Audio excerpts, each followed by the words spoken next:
Hello, everybody. Scott Golden here with the Golden Opportunities Coaching and Pro Wrestling Logic YouTube channels. Welcome to those of you who are new. This is the TNT Tuesday Night Titans series review for the 3rd of January 1986. We've entered a new year. We have the Iron Sheik out there. Iron Sheik and Nikolai Volkov basically both being very unhappy with the fact that they are no longer the tag team champions. They have stated that they are going to be the tag team champions once again, and also, you know, the Russian war still a big thing at the time. Nikolai Volkov basically talking about how he's going to destroy just about everything. Think about this: less than 2 years before, the Iron Sheik was the world champion for a month, and Iron Sheik basically says he's not getting much respect, tells the cameraman to zoom in, and all of those great things. Iron Sheik is in phenomenal shape and certainly is looking to be such an individual who continues to be in control of the various natures of things, and the Sheik is obviously in a happy run here. Then we go on further, more hype for the Piledriver album, which continues to be a big thing. Karamia is also discussed in this interview with the Sheik because, and Nikolai Volkov, because it's Volkov who sings the Karamia song. Volkov actually having a pretty decent voice. Iron Sheik very happy with his LJN figure and carries on with it, actually holding on to two Iron Sheik figures and basically saying that he is the best in the WWF. Mocking Hulk Hogan along the way is the Iron Sheik. Iron Sheik also wearing the curly-toed boots onto the set of TNT.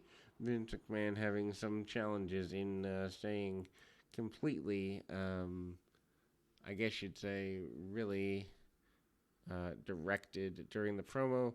Iron Sheik and Nikolai Volkov up next. Iron Sheik in a and Volkov in a squash match of a bit, and Mr. Wrestling 2, among others, are here in the early 1986 trying to get an advantage. Iron Sheik and Volkov, of course, former tag team champions, having won the championships and then lost them again in 1985. Certainly, the U.S. Express is of Spivey and Rotundo. Their major challenges, and Freddie Blassie out there leading his men to charge. Volkov, of course, getting the crowd on their feet for the Russian national anthem, which is something he cares a great deal about. Mr. Wrestling 2 does take over on Volkov a little bit. Very basic punch kick offense. And the former tag team champions bail out to the arena floor as they go. Iron Sheik not very happy with his early stages of that particular match opportunity, but eventually Sheik takes over on Wrestling 2 and also gets a couple of very basic punches and kicks and the camel clutch on the adversary, which I believe is Steve Muslin. Iron Sheik and Nikolai Volkov get a good bit of time here, running about half of the 30-minute segment here on TNT, and the promise of things going in a better direction. Lanny Poffo out next. Lanny Poffo, of course, later known as the Genius, but doing a babyface poet gimmick, which wouldn't get over today. And they talk a good bit about the Genius having poetic waxings and the like, ultimately, and kind of getting there. Um, and he reads poetry just about everybody. Some enhancement work with Steve Travis by Lanny Poffo. Poffo, of course, having the job mainly because of his brother and influencer Randy Savage. Poffo takes his man down, double leg pull together, and you know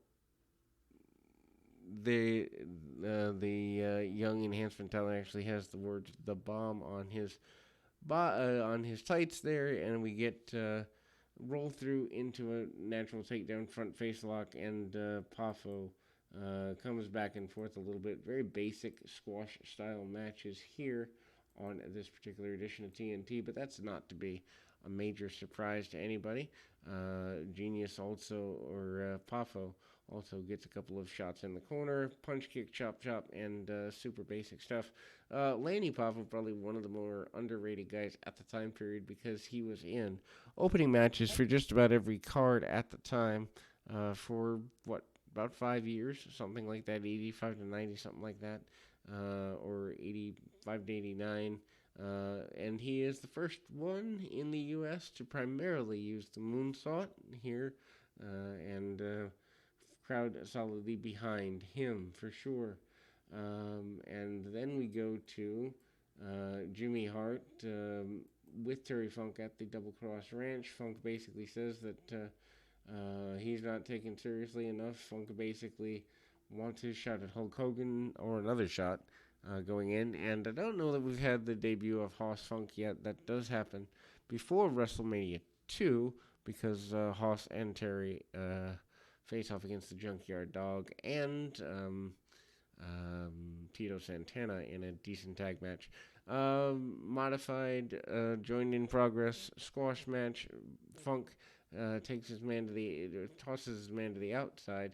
I believe Washington's the last name of the individual on that. And then one of the first, or the first, female referee in WWF history at the time, Rita Charlton, is in the ring with Terry Funk there.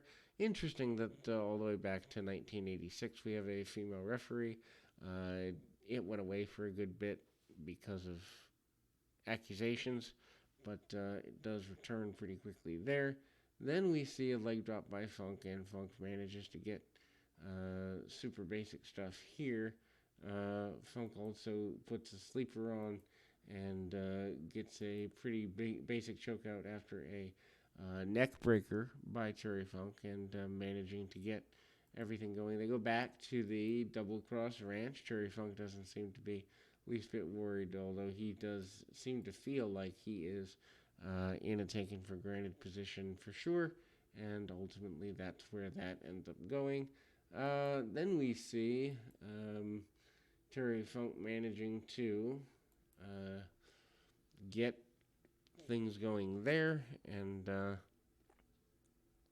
Funk also managing to get everything going in accordance with him still being taken seriously. Funk is phenomenal on promos, not that anybody's surprised by that, but he certainly had an ability to tell stories like very few others, and Jimmy Hart alongside Terry Funk just to give him an extra added bit of bonus of extra heat. The Double Cross Ranch is certainly an interesting thing going forward, and we also see the assault by the Junkyard Dog of Jimmy Hart from the Saturday Night Main Event. Hart being stripped down to his boxers and that, and the Funk and Junkyard Dog thing continues a good bit for the next several months. We go back to the Double Cross Ranch with Terry Funk carrying on, and then we close the program after seeing Jimmy Hart branded. We'll be back with more right after this.